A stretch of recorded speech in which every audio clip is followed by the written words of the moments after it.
Imagine watching a national parade and suddenly realizing this is not just a celebration. It's a message. Not shouted, not announced, but carefully performed. On India's 77th Republic Day, something felt different. Yes, there were tanks, missiles, and flypasts, that's normal. But this time, the emphasis was unmistakable. Women officers leading contingents, battle-ready formations, realistic combat displays, in an atmosphere that felt less ceremonial and more operational. Some people even began calling it an Operation Sindoor type message. Not because the government announced any operation. They didn't. And that silence is exactly where the real signal lies. In geopolitics, the most powerful messages are rarely spoken. They are shown. Let's start with what stood out the most: the strong presence of women officers and women-led contingents. This wasn't symbolic feminism for applause. It was strategic normalization. India wasn't saying, look, women can serve. India was saying, women are already in command. In modern warfare, credibility matters. When women are placed visibly in leadership roles during a national military showcase, it sends three parallel messages.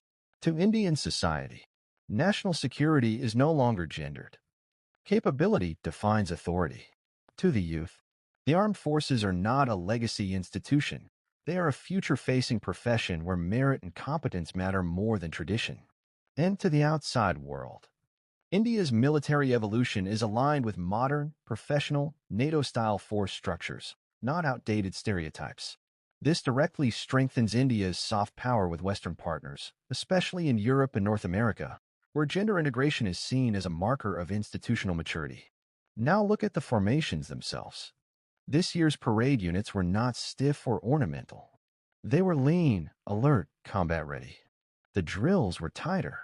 The formations looked deployable, not decorative. That matters.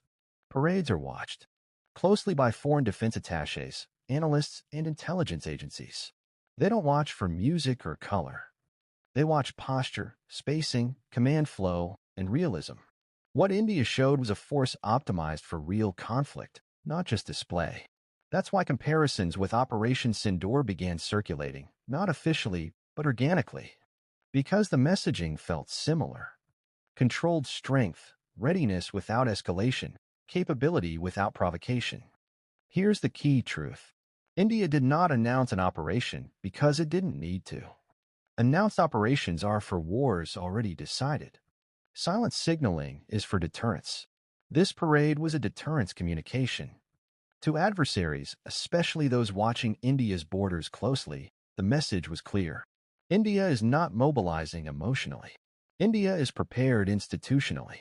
No slogans, no threats, just readiness. Now let's talk geopolitics. Why project this now? Because the global environment has changed. Wars today are not sudden explosions. They are long negotiations backed by the possibility of force. India sits in a world where China is testing pressure without crossing thresholds. Pakistan relies increasingly on perception warfare. Global conflicts are becoming prolonged, hybrid, and ambiguous. In such a world, credibility matters more than aggression. India's Republic Day message was not, "We want war." It was, "We are prepared if war comes." That distinction is everything. To friends and partners, especially the US, EU, and Indo-Pacific allies, this display reinforced India's role as a security provider, not just a market or moral voice. It said, India is capable of protecting sea lanes, stabilizing regions, and sharing security burdens. That's how partnerships deepen, not through speeches, but through demonstrated capability.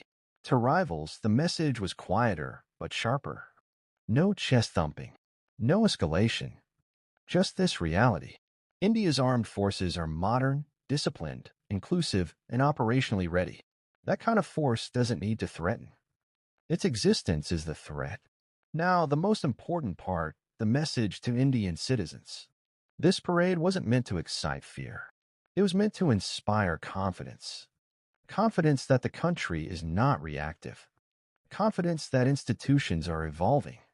Confidence that national security is professional, not political. And to Indian youth, especially young women, the message was deeply personal. You are not spectators of history. You are participants. The armed forces are no longer distant symbols. They are accessible paths of purpose, discipline, and national contribution. So was this an Operation Sindoor type message? Not officially. Not on paper. Not in words. But in geopolitics, signals don't need names to work. This was a message of readiness without provocation, strength without noise, confidence without arrogance. And that's exactly how mature powers communicate. Because the strongest countries don't announce their moves. They let the world understand them. If you want analysis that goes beyond ceremonies, beyond headlines, and into the real language of power, this is For World Analysis 360.